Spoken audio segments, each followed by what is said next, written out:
From the Oklahoman newsroom, this is a Thunder update. I'm Jenny Carlson here with Thunder beat writer Eric Horn. Eric, Russell Westbrook's back. What do you know? Hey, that Westbrook fella. We like him. Russell Westbrook missed several games after spraining an ankle a few weeks ago. That after he missed the first 2 games of the regular season after some off-season knee procedures. Eric, he looked frankly pretty good considering the severity of that ankle sprain, which when we all saw it, I mean, I think we all wouldn't have been surprised if they'd have said something's broke, something's torn, something's really awful. What were your impressions of his return in Sacramento on Tuesday night? Monday night. The defense was standard Russell Westbrook, not great defense. Otherwise, shoots a great percentage, got hot late.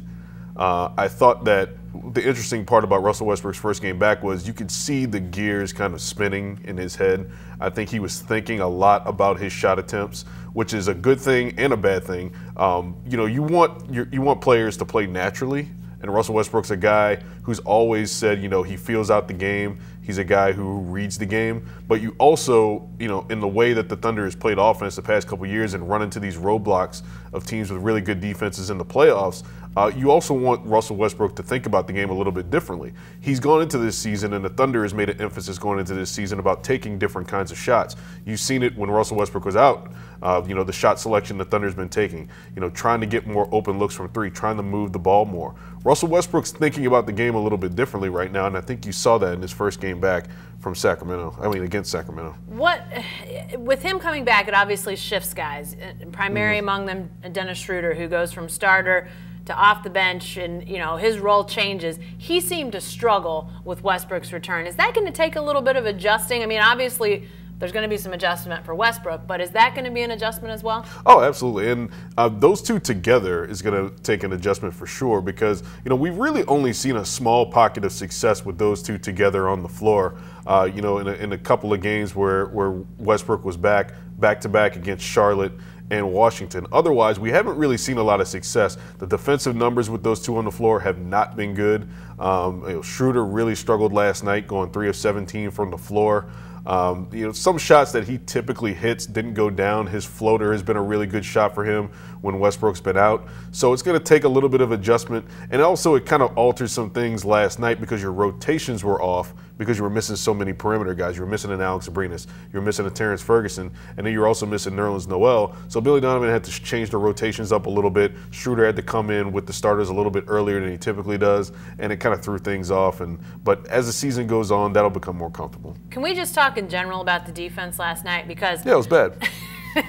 Because the Thunder got behind like they have in the past occasionally, but during this run of good games, you haven't seen them quite struggle as much out of the gate. Got behind big, they'd make a little surge, then the defense would start to slip. The Kings would come right back. They've got shooters, much like many teams in the NBA. Defensively, that seems to be the Thunder's going to be able to score, it looks like, but maybe not at the rate that these three-point shooting teams are. That defense has got to be better, Eric. Yeah, the defense has to be better, and it has been really good for the first 14, 15 games of the season. But the problem last night to me was more so the offense. The offense got them in a hole pretty poorly in the first quarter.